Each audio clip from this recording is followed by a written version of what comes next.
For today's video, magluluto tayo ng putuhan. Ayan, minisure ko naman yan, guys.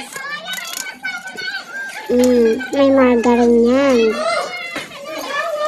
Nahirapan niya ako dyan dahil naglagay ako ng margarine. Parang nagbuo-buo siya.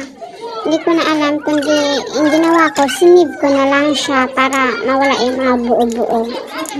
Ayan, flour, baking powder, egg, milk. May ano din yan siya. Ewan ko, nakalimutan ko lagyan ng food color. Pero yung iba nilagyan ko ng food color dyan. Ayan.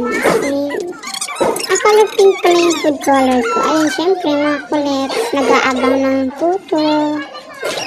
Ayan, luto na siya. Yung iba, hindi maganda yung pagkakaluto. Pero ayun, yun lang. Thank you for watching.